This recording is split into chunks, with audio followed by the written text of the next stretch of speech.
നാളുകൾക്ക് ശേഷമാണ് ഒരു ബുക്കിൻ്റെ വിശേഷമായിട്ട് വരുന്നത്. വായിക്കാത്തതുകൊണ്ടല്ല, പക്ഷേ ടൈം കിട്ടാറില്ല അതിൻ്റെ വീഡിയോസ് ചെയ്യാനുള്ള. സിനിമകൾ ചെയ്യുന്നതിൻ്റെ ഇടയിൽ ചെയ്യാൻ പറ്റാറില്ല. ഒരു 4-5 പുസ്തകങ്ങൾ വായിച്ചു തീർത്തിട്ടുണ്ടായിരുന്നു കാളി എന്ന പുസ്തകത്തിന് ശേഷം. അവസാനം വായിച്ച ഒരു ബുക്കുമായിട്ടാണ് ഞാൻ ഇപ്പോൾ വന്നിരിക്കുന്നത്. ഒരു സെൽഫ് ഡെവലപ്മെൻറ്റ് ബുക്കാണ്. Attitude is everything. ജെഫ് കെല്ലറാണ് ഈ പുസ്തകം എഴുതിയിരിക്കുന്നത്. ഇത് നമുക്കറിയാം, നമ്മൾ കുറേ തവണ കേട്ടിട്ടുള്ള കാര്യമാണ്. നമ്മുടെ ആറ്റിറ്റ്യൂഡ് മാറ്റിക്കഴിഞ്ഞാൽ നമ്മുടെ ലൈഫ് ചേഞ്ച് ആകും എന്നാണ് പുള്ളി പറയുന്നത്. പുള്ളിയുടെ ലൈഫിൽ കുറേ എക്സ്പീരിയൻസുകളും പുള്ളിയുടെ അനുഭവത്തിലുള്ള പുള്ളിക്ക് പരിചയമുള്ള ആളുകളുടെ എക്സ്പീരിയൻസ് വെച്ചിട്ടുമാണ് പുള്ളി ഈ ബുക്ക് തയ്യാറാക്കിയിരിക്കുന്നത്. അപ്പോൾ ഈ പുസ്തകത്തിൽ മെയിനായിട്ട് 3 പാർട്ടായിട്ടാണ് തിരിച്ചിരിക്കുന്നത്.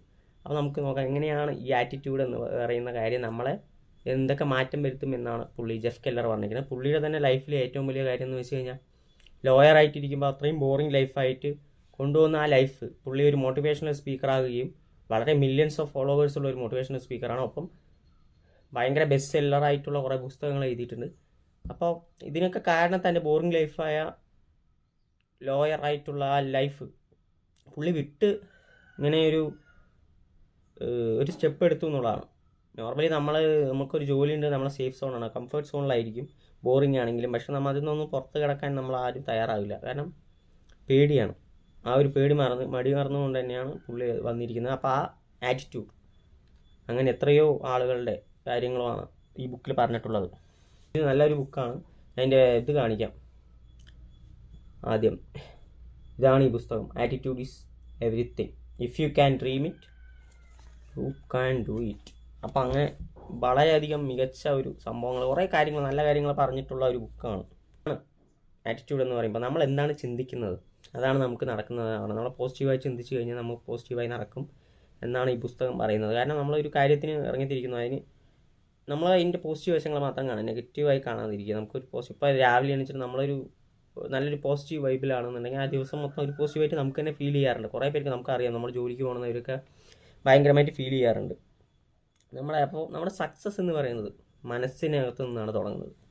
നമ്മുടെ മനസ്സ് എങ്ങനെയാണ് അതിനെ എടുക്കുന്നത് എന്നുള്ളതിനാണ് സക്സസ്. ബാക്കിയെല്ലാം നമ്മുടെ മൈൻഡിൽ എന്താണ് ആദ്യം തുടങ്ങേണ്ടത് മനസ്സിലാണ്, ചിന്തകളെയാണ്. നല്ല ചിന്തകൾ വന്നു കഴിഞ്ഞാൽ നല്ല സക്സസ് ഉണ്ടാവും. മോശം ചിന്തകൾ വന്നു കഴിഞ്ഞാൽ നമ്മുടെ എല്ലാ കാര്യങ്ങളും ആ മോശം ചിന്തകൾക്ക് ചുറ്റുപാട് അങ്ങനെ ആയിക്കൊണ്ടേയിരിക്കും എന്നാണ് പറയുന്നുള്ളത്.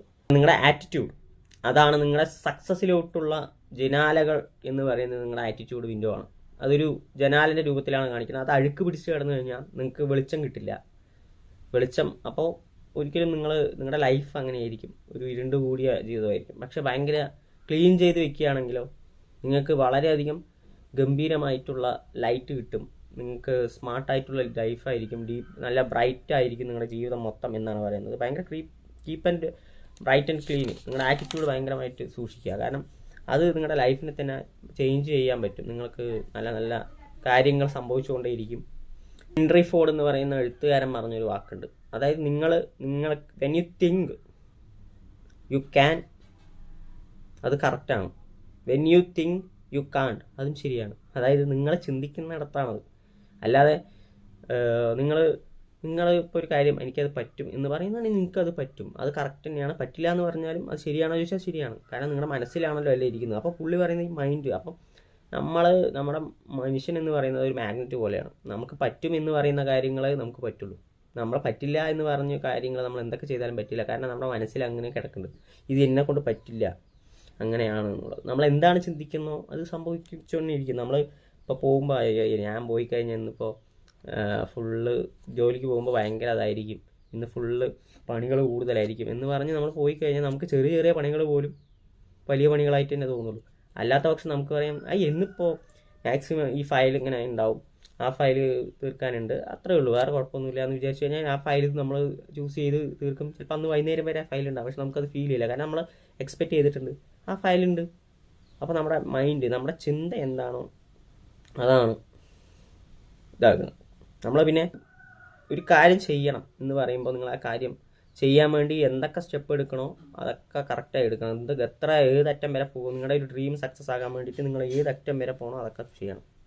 നമ്മുടെ ഡ്രീം അച്ചീവ് ചെയ്യണമെങ്കിൽ അല്ലെങ്കിൽ പോസിറ്റീവ് ആറ്റിറ്റ്യൂഡ് എങ്ങനെയാണ് കൂടുതൽ ഉണ്ടാക്കുക. അപ്പോൾ പോസിറ്റീവ് ആറ്റിറ്റ്യൂഡ് വരണമെങ്കിൽ നമുക്ക് കുറേ കാര്യങ്ങൾ ചെയ്യാൻ പറ്റും. രാവിലെ നന്നായി വായിക്കുക, നല്ല സെൽഫ് ഡെവലപ്മെൻറ്റ് നോക്കുക, ഇതേപോലെ പോസിറ്റീവ് ആറ്റിറ്റ്യൂഡ് കിട്ടുന്ന ബുക്കുകൾ വായിക്കുക, ഡെയിലി വായിക്കുക.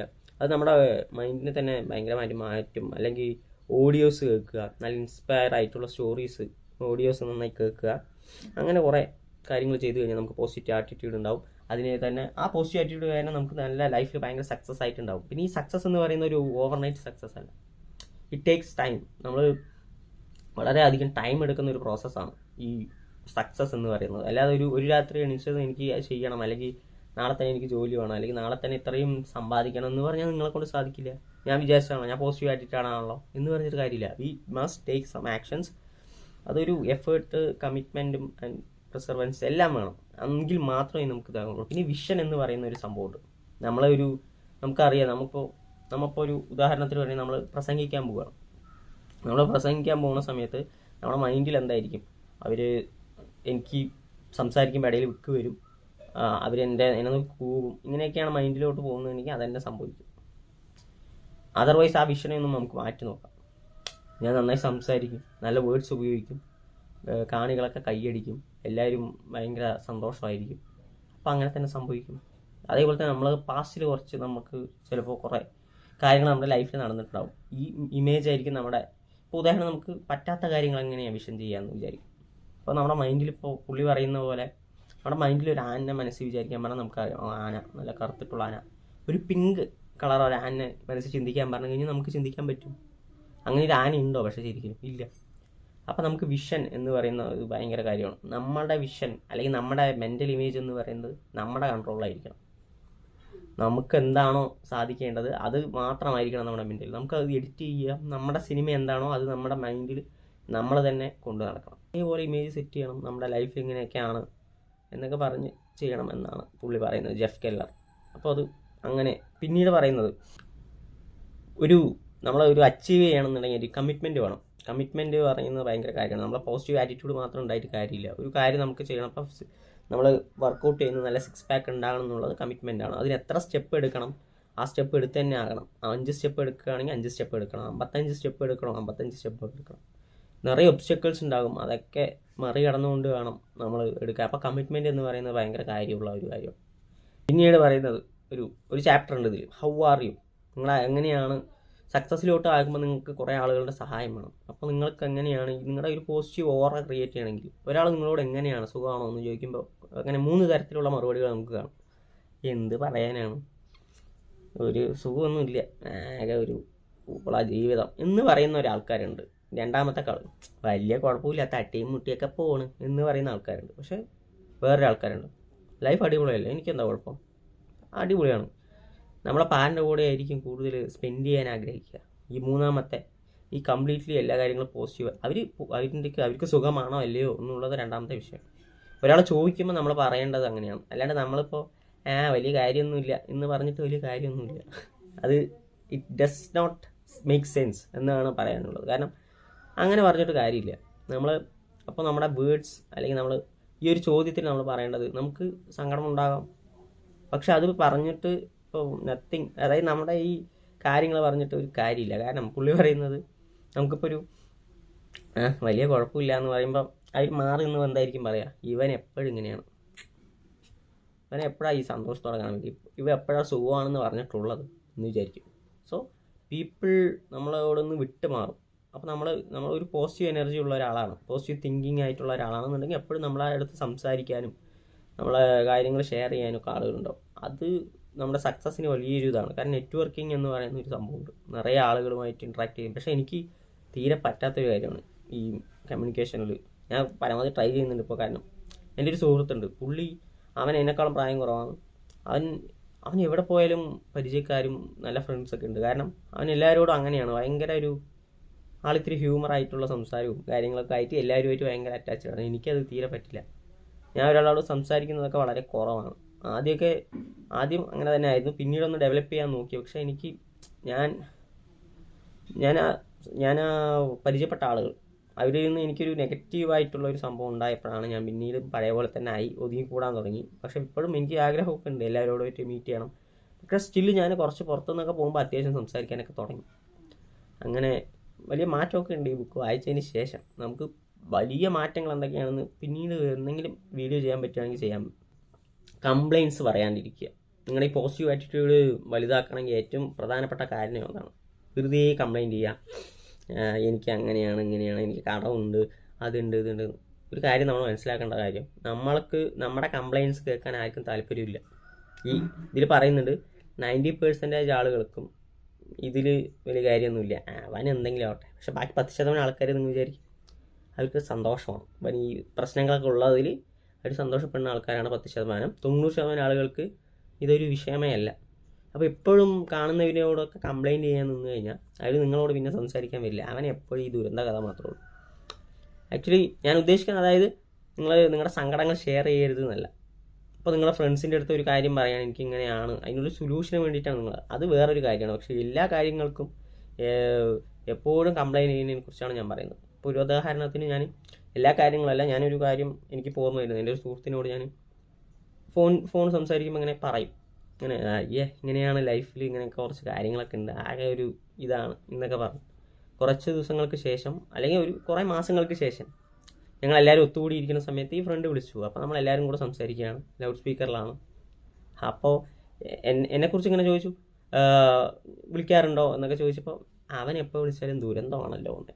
സോ ആക്ച്വലി അന്നൊരു തമാശയായിരുന്നു അവിടെ, എല്ലാവർക്കും ഒരു തമാശ രീതിയിലായിരുന്നു എടുത്തത്. പക്ഷേ എനിക്ക് അത് തമാശയായിരുന്നില്ല. ഞാൻ ഒരു ഫ്രണ്ട് എന്ന രീതിയിൽ എൻ്റെ ഒരു സങ്കടം ഷെയർ ചെയ്തതാണ്. പക്ഷെ അവർക്ക് ഇത് ഇങ്ങനെയാണെന്നുള്ളത് എനിക്ക് പിന്നീടാണ് മനസ്സിലായത്. പക്ഷെ അതെന്നെ വളരെയധികം തിങ്ക് ചെയ്യിപ്പിച്ചു. അന്ന് ഞാൻ ഈ പുസ്തകം ഒന്നും വായിച്ചിട്ടില്ലെങ്കിൽ പോലും അത് സത്യമാണ്. നമ്മുടെ സങ്കടങ്ങളൊന്നും ആർക്കും കേൾക്കേണ്ട ആവശ്യമില്ല. അവർ വിളിക്കുന്നത് എന്തിനാണ്? ഇത്തിരി ഹാപ്പി ആയിട്ടിരിക്കുക. നമ്മൾ അപ്പോഴെങ്ങനെ കംപ്ലയിൻസ് ചെയ്തുകൊണ്ട് ഇന്ന് കഴിഞ്ഞാൽ അവർ നമ്മളിൽ നിന്ന് ഓട്ടോമാറ്റിക്കായിട്ട് പിന്നീട് വലിയ കോണ്ടാക്റ്റ് ഒന്നും ഉണ്ടാവില്ല. സോ ആരോടും കംപ്ലയിൻറ്റ് ചെയ്യാതിരിക്കുക എന്നുള്ളതാണ് പോസിറ്റീവ് ആറ്റിറ്റ്യൂഡ് നമുക്ക് ക്രിയേറ്റ് ചെയ്യാൻ പറ്റുന്ന ഒരു കാര്യം എന്ന് ആണ് ഈ ഓതർ പറഞ്ഞിട്ടുള്ളത്. പിന്നെ ആളുകൾ നമ്മളെ വളരെയധികം സ്വാധീനിക്കുന്ന ഒരു കാര്യമാണ്. നമ്മുടെ ഫ്രണ്ട്സ് ആയാലും നമുക്ക് അടുപ്പമുള്ളവരായാലും ഈ ടോക്സിക് ആയിട്ടും നറിഷ്ഡ് ആയിട്ടുള്ള പീപ്പിൾസ് ഉണ്ട്. ടോക്സിക് ആയതിൻ്റെ കൂടെ അടുക്കാനേ പോകാൻ പാടില്ല. അങ്ങനെയുള്ള ആളുകൾ നിങ്ങൾക്ക് പരിചയമുണ്ട്, ഒഴിവാക്കാൻ പറ്റില്ല എന്നുണ്ടെങ്കിൽ പോലും അവരോട് ഒരു ലിമിറ്റിൽ കാര്യങ്ങളൊക്കെ നോക്കുക. അധികം അവരോട് ഭയങ്കരമായിട്ടുള്ള കെയറിങ് ഒന്നും ചെയ്യാതിരിക്കുക. നറിഷ്ഡ് ആയിട്ടുള്ള, അതായത് ഒരു കാര്യം ചെയ്യുമ്പോൾ എനിക്കൊരു ഒരു പരിചയമുള്ള ഒരാളുണ്ടായിരുന്നു. ഞാൻ ജിമ്മിൽ പോകാൻ തുടങ്ങിയപ്പോൾ കുറച്ചൊക്കെ ആയപ്പോൾ എനിക്ക് ഇങ്ങനെ കാര്യമായ മാറ്റങ്ങൾ ഒന്നും സംഭവിക്കാത്ത പോലെയാണ് എനിക്കും തോന്നിയിരുന്നു. പക്ഷേ ഞാൻ കണ്ടിന്യൂസ് ആയിട്ട് കൺസിസ്റ്റൻ്റ് ആയിട്ട് ജിമ്മിൽ വർക്കൗട്ട് ചെയ്യാൻ പോകുമായിരുന്നു. അന്ന് ആ മാസ്റ്റർ പറഞ്ഞത് എൻ്റെ ജീൻ അങ്ങനെയാണ്, ചിലവരുടെ ശരീരം അങ്ങനെയാണ്, പെട്ടെന്ന് ശരിയാവില്ല, പതുക്കെ പതുക്കെ നമുക്ക് റെഡിയാക്കി എടുക്കാം. ഒരു ദിവസം പുള്ളി കിടന്ന ഒരേ ഒരു ഇതാണ്, നിങ്ങൾ ജിമ്മിൽ പോകണ്ട, നിർത്തിക്കോ, നിങ്ങൾ പോയിട്ട് ഒരു കാര്യമില്ല. ഈ മുഖത്തടിച്ച പോലെ പറയാണ്. കുറേ തവണ ഇത് കേട്ട് സഹി കേട്ടപ്പോൾ ഞാൻ പറഞ്ഞു, ഞാൻ ജോലിക്ക് പോയി പൈസ ഉണ്ടാക്കി ഞാൻ കൊടുത്താണ് ജിമ്മിന് പോകുന്നത്, നിങ്ങളാരാണ് പറയാൻ? എൻ്റെ ഇഷ്ടമാണ്, ഞാൻ പോകും എന്ന് പറയേണ്ടി വന്നു എനിക്ക്. പിന്നീട് ഞാൻ അവരുമായിട്ടൊരു ലിമിറ്റ് സൂക്ഷിച്ചിട്ടുണ്ടായിരുന്നു. എനിക്ക് പറ്റുന്നില്ല. കാരണം അപ്പോൾ അതായത് നമ്മൾ ടോക്സിക് ആളുകൾ കുറേ പേരുണ്ടാവും, നമ്മുടെ ഫാമിലി തന്നെ ഉണ്ടാവും. അവരോട് അപ്പോൾ എപ്പോഴും കോൺടാക്ട് ചെയ്യാതിരിക്കുക എന്നുള്ളതാണ് ചെയ്യാൻ പറ്റുന്നത്. കാരണം കംപ്ലീറ്റ് ആയിട്ട് ഒഴിവാക്കാൻ പറ്റാത്ത സിറ്റുവേഷനൊക്കെ ഉണ്ടാവും. അവർ നമ്മളെ ജീവിതത്തിൽ ഒഴിവായി പോവില്ല. പക്ഷെ മാക്സിമം ലിമിറ്റ്, അവർ നമ്മളെ കാര്യത്തിൽ ഇടപെടാതിരിക്കുക നമ്മുടെ ലൈഫിൽ. അതായത് ഈ നറിഷ്ഡ് ആയിട്ടുള്ള ആൾക്കാർ, അവർ തമ്മിലുള്ള വ്യത്യാസം എന്താണെന്ന് വെച്ച് കഴിഞ്ഞാൽ, ഞാൻ പറഞ്ഞ പോലെ ഇപ്പോൾ വർക്കൗട്ട് ചെയ്ത് കഴിഞ്ഞാൽ നിങ്ങൾ പോകണ്ട, നിങ്ങൾ പോയിട്ട് കാര്യമില്ല എന്ന് പറയുന്നതാണ് ടോക്സിക് ആൾക്കാർ. നറിഷ്ഡ് ആയിട്ടുള്ള ആൾക്കാർ എന്ന് പറയുന്ന, കുഴപ്പമില്ല, നീ ഒരു കാര്യം ചെയ്യും, നീ കുറച്ച് ഡയറ്റ് കുറച്ചുകൂടെ ഫോളോ ചെയ്യും, നീ ആ സംഭവം ഒന്നും കഴിക്കണ്ട, കൂടുതൽ ഈ സംഭവമൊക്കെ കഴിക്കും എന്ന് പറയുന്ന ആൾക്കാരുണ്ട്. They are good. അവരാണ് നിങ്ങൾക്ക് വേണ്ടത്. അപ്പോൾ അങ്ങനെയുള്ള ആളുകളെ ഒപ്പം ചേർക്കുക, മറ്റേ ആളുകളെ ഒഴിവാക്കി വിടുക. നമ്മൾ പാരൻസ് തന്നെ പറയാറില്ലേ ചെറുപ്പത്തിൽ, അവൻ്റെ കൂടെ കൂടണ്ട, എടാ അതൊക്കെ സത്യമാണ്, നമുക്കറിയാം. പക്ഷേ നമ്മുടെ ഫ്രണ്ട്സ് ചെറുപ്പം കാലം തൊട്ടേ ഉണ്ട്, കുറേ പേര് അങ്ങനത്തെ ഉണ്ടാവും. എന്ത് പറഞ്ഞാലും നെഗറ്റീവ് അടിക്കുന്ന ആൾക്കാർ നമുക്ക് പെട്ടെന്നൊന്നും ഒഴിവാക്കാൻ പറ്റില്ല. അത് ട്രൂത്താണ്. കാരണം നമ്മളൊരു സൊസൈറ്റിയിൽ ഇരിക്കുകയാണ്, നിറയെ ആളുകളുള്ളതാണ്. പക്ഷേ മാക്സിമം ഈ മനുഷ്യന്മാരെന്ന് പറയുന്നത് ഒരു സ്പോഞ്ച് പോലെയാണ്. ഈ ചുറ്റുമുള്ള ആളുകൾ എങ്ങനെയാണ് അതുപോലെ അബ്സോർബ് ചെയ്തെടുക്കും. അപ്പോൾ അതുകൊണ്ട് വളരെയധികം സൂക്ഷിക്കണം. കാരണം നമ്മുടെ ഹാബിറ്റ് എല്ലാം അതിൽ നിന്നാണ് ഉണ്ടാവുക. പിന്നെ പറയുന്നത് നമ്മുടെ സോണ് വിട്ട് കളിക്കുക. നമുക്കിത് ചെയ്യാൻ പറ്റില്ല എന്ന് പറയുന്നത് അത് ചെയ്യാതിരിക്കരുത്, അത് ചെയ്യണം. നിങ്ങൾക്ക് പബ്ലിക്കായിട്ട്, അതായത് പുള്ളി പറയുന്നത് ഒരു റിസർച്ച് നടത്തിയതിൽ കംപ്ലീറ്റ്ലി എല്ലാവരും ഈ പബ്ലിക് സ്പീക്കിങ്ങിൽ ഭയങ്കര ഫിയറാണ്. എനിക്കും ഉണ്ടായിരുന്നു അത് പക്ഷേ അത് ചെയ്ത് കഴിഞ്ഞിട്ട് തന്നെ ശരിയാവുള്ളൂ. ഞാൻ ആദ്യം എന്നെ ഒരു സംഗമത്തിൽ, വിദ്യാർത്ഥി സംഗമത്തിൽ വിളിച്ച സമയത്ത് ഞാൻ സംസാരിച്ചു, അതിൻ്റെ വീഡിയോ ഒക്കെ എടുത്തിട്ടുണ്ടായിരുന്നു. ഗ്രൂപ്പിലൊക്കെ ഇട്ടപ്പോൾ കഴിഞ്ഞാൽ എൻ്റെ ഫ്രണ്ട്സ് കുറച്ച് പേര് കളിയാക്കി, ഇതെന്ത് നല്ല എൻ്റെ ഭാഷ ശരിയില്ല, അല്ലെങ്കിൽ ഞാൻ ഭയങ്കര വിക്കി സംസാരിക്കുന്നു എന്നൊക്കെ പറഞ്ഞു. രണ്ടാം തവണ കുറച്ച് വർഷങ്ങൾക്ക് ശേഷമായപ്പോൾ ഞാൻ ബെറ്റർ ആയി എന്ന് അവൻ തന്നെ പറഞ്ഞു. സോ അത് കേൾക്കുമ്പോൾ നമുക്കൊരു സന്തോഷം. അപ്പോൾ നമ്മൾ കംഫർട്ട് സോണിൽ നിന്ന് പുറത്ത് ചാടുക എന്നുള്ളതാണ് ആദ്യം ചെയ്യേണ്ടത്. നമ്മൾ ഇപ്പോൾ ഒരു ജോലി ചെയ്ത് മടുത്തുകൊണ്ടിരിക്കുകയാണ്, പക്ഷേ നമുക്കതൊന്ന് വിട്ടു പോകാനൊരു ധൈര്യക്കുറവുണ്ട്. എനിക്കത് ചെയ്യാൻ പറ്റില്ല. നിങ്ങൾക്ക് ചെയ്യാൻ പറ്റില്ല എന്ന് വിചാരിക്കുന്നതെങ്കിൽ നിങ്ങൾക്ക് ചെയ്യാൻ പറ്റില്ല. പക്ഷേ ഞാൻ ഒരു കാര്യം തോൽക്കുക എന്നതിനേക്കാളും മോശം എന്താണെന്ന് അറിയോ, അത് ചെയ്യാതെ ഇരിക്കുക എന്നുള്ളതാണ്. തോറ്റാലും കുഴപ്പമൊന്നുമില്ല, തോറ്റു കഴിഞ്ഞാലും നമുക്കത് ചെയ്തു എന്നുള്ളൊരു സാറ്റിസ്ഫാക്ഷൻ എങ്കിലും കിട്ടും. അപ്പോൾ അത് ചെയ്യുക എന്നുള്ളതാണ്. നമുക്ക് പോസിറ്റീവ് ആറ്റിറ്റ്യൂഡ് നമ്മുടെ ലൈഫിൽ സക്സസ് എന്ന് പറയുന്നത് നല്ല നമുക്ക് ഇഷ്ടമുള്ള മേഖലകളിൽ അതിൻ്റെ ഓർഗനൈസേഷനിലൊക്കെ ഭാഗമാകുക, എല്ലാവരുടെയും മുമ്പ് പരിചയക്കാരുമായിട്ട് മാത്രം സംസാരിക്കുക, അതായത് പുതിയ ആളുകളുമായിട്ട് മീറ്റ് ചെയ്യുക എന്നുള്ളതാണ് ഇതിൽ പറയുന്ന മറ്റൊരു കാര്യം. എനിക്കത് ഇത്തിരി പ്രോബ്ലം ഉള്ള കാര്യമാണ്, പക്ഷേ ഐ ഹാസ് ട്രൈഡ്. കഴിഞ്ഞ വർഷം ഒരു ഫിലിം ഫെസ്റ്റിവൽ കാര്യങ്ങളൊക്കെ ഉണ്ടായിരുന്നു. ഞാൻ ആരെയും വിളിച്ചില്ല, എൻ്റെ പരിചയക്കാരെയും വിളിച്ചില്ല, ഞാൻ ഒറ്റയ്ക്ക് തന്നെയാണ് പോയത്. കുറച്ച് പേരെ പരിചയപ്പെട്ടു, സംസാരിച്ചു. എനിക്കൊരു ബെറ്ററായിട്ട് തോന്നി. കാരണം ഞാൻ എല്ലാവരും കൂടെ പോകുന്ന സമയത്ത് ഞാൻ അവരോട് മാത്രമേ സംസാരിക്കാറുള്ളൂ, പുറമേ ഉള്ള ആളുകളൊന്നും സംസാരിക്കാറില്ല. അപ്പോൾ ഇത് എനിക്കൊരു ബെറ്റർ ആയിട്ടുള്ളൊരു സംഭവമായിട്ട് തോന്നി. കാരണം ഞാൻ പെട്ടെന്ന് സംസാരിക്കാത്ത ആൾ കുറേ കാര്യങ്ങളൊക്കെ സംസാരിക്കാൻ തുടങ്ങി. അപ്പോൾ എനിക്ക് സംസാരിക്കാൻ പറ്റാത്തതെല്ലാം പ്രശ്നം. അപ്പോൾ അങ്ങനെ കുറേ ഓർഗനൈസേഷൻ, നിങ്ങൾക്ക് എന്താണോ താല്പര്യം അതിലുള്ള ഓർഗനൈസേഷനിൽ ആളുകളുമായിട്ട് മീറ്റ് ചെയ്യുക. നിങ്ങളുടെ ഡ്രീം അച്ചീവ് ചെയ്യാൻ പറ്റുകയാണെന്നുണ്ടെങ്കിൽ അതൊക്കെ വലിയ ഗുണങ്ങളുണ്ടാകും. കുറേ കോൺടാക്ട്സ് എടുക്കുക, പിന്നെ ആളുകളെ സെർവ് ചെയ്യുക എന്നുള്ളതാണ്. അവർക്ക് വേണ്ട ഹെൽപ്പൊക്കെ ചെയ്ത് കൊടുത്തു കഴിഞ്ഞാൽ അവർ തിരിച്ച് ചെയ്യും. നമുക്ക് എന്തെങ്കിലും ഹെൽപ്പ് ചോദിച്ചു കഴിഞ്ഞാൽ അവർക്ക് അത് ചെയ്തു തരാതിരിക്കാൻ പറ്റില്ല. കാരണം നമ്മൾ അത്യാവശ്യം അവർക്ക് നല്ല രീതിയിൽ ഹെൽപ്പ് ചെയ്തിട്ടുണ്ട്. പിന്നെ റെഫറൻസ് എന്ന് പറയുന്നത് ഭയങ്കര കാര്യമാണ്. ഇപ്പോൾ നമ്മളൊരു ഫിലിം ക്രൂവിൻ്റെ ഭാഗമാകുമ്പോൾ നമുക്കറിയാം അടുത്തൊരു പടത്തിലൊരു റോൾ വരുമ്പോൾ നമുക്ക് അവനെ ചെയ്യാൻ പറ്റും, ഞാൻ അവൻ്റെ നമ്പർ അയച്ചു തരാം എന്ന് പറയുമ്പോൾ നമുക്ക് കാണുന്നവരൊന്ന് റെഫർ ചെയ്തിരിക്കുക നല്ല ആളുകൾ. അതേപോലെ തിരിച്ചും കിട്ടും. അത് ഗുണം ചെയ്യും, നമ്മുടെ ഡ്രീമിനൊക്കെ ഗുണം ചെയ്യുന്നതാണ് പുള്ളി പറയുന്നത്. പിന്നെ കമ്മ്യൂണിക്കേഷൻ എന്ന് പറയുന്നത് ഭയങ്കര കാര്യമാണ്. നല്ലൊരു ലിസണർ ആയിരിക്കണം ആദ്യം. എനിക്ക് ലിസണർ ആയിരിക്കാനൊന്നും കുഴപ്പമില്ല, പക്ഷേ എനിക്ക് സംസാരിക്കാൻ കുറച്ച് ബുദ്ധിമുട്ടാണ്. ഇതിൽ പറയുന്നത് പിന്നെ ആളുകളെ കോണ്ടാക്റ്റിൽ നിർത്തുക, കോൾ ചെയ്യുക, അവർ നമ്മൾ കെയർ ചെയ്യുന്നു എന്ന് കാണിക്കണം. അപ്പോൾ എപ്പോഴും ആളുകളുമായിട്ടുള്ള ഒരു ഇൻട്രാക്ഷൻ നമ്മുടെ സോഷ്യൽ റിലേഷൻഷിപ്പിലൊക്കെ ഭയങ്കരമായിട്ടുള്ള ഹെൽത്തി ആയിട്ടുള്ള റിലേഷൻഷിപ്പ് ഉണ്ടാവും. നിറയെ ഫിനാൻഷ്യലി കാരണം നമുക്ക് നിറയെ കോണ്ടാക്ട്സ് കിട്ടുമ്പോൾ നമുക്ക് എവിടെ നിന്നൊക്കെ ഹെൽപ്പ് കിട്ടുമെന്ന് പറയാൻ പറ്റില്ല. അപ്പോൾ ആ കമ്മ്യൂണിക്കേഷൻ സ്കില്ല് കൂട്ടണം. ഇങ്ങനെയൊക്കെയാണ് ഈ ബുക്ക് ഇങ്ങനെ സംസാരിക്കുന്നത്. ഈ ആറ്റിറ്റ്യൂഡിനൊപ്പം ഈ കുറേ കാര്യങ്ങളും സെറ്റ് ചെയ്ത് കഴിഞ്ഞാൽ നമുക്ക് നമ്മുടെ ലൈഫിൽ ഭയങ്കരമായിട്ടുള്ള മാറ്റം സംഭവിക്കുമെന്നാണ് പുള്ളി പറയുന്നത്. അപ്പോൾ നിങ്ങൾ ഈ ബുക്ക് വായിക്കുക. ഇത് കൂടുതലായിട്ട് ഞാൻ പറഞ്ഞു എന്നാണ് തോന്നുന്നത്. ഇത് വളരെ ബ്രീഫ് ചെയ്തിട്ട് തന്നെയാണ് ഞാൻ സംസാരിച്ചത്, പക്ഷേ കുറച്ച് കൂടിപ്പോയി. എന്തായാലും നിങ്ങളെ പുസ്തകം വായിച്ചിട്ട് നിങ്ങളുടെ മാറ്റങ്ങൾ വലുതുണ്ടെങ്കിൽ കമൻറ്റ് ബോക്സിൽ അറിയിക്കുക. വല്ല പുസ്തകങ്ങൾ സജഷൻ ഉണ്ടെങ്കിൽ കമൻറ്റ് ബോക്സിൽ അറിയിക്കാവുന്നതാണ്. ബൈ.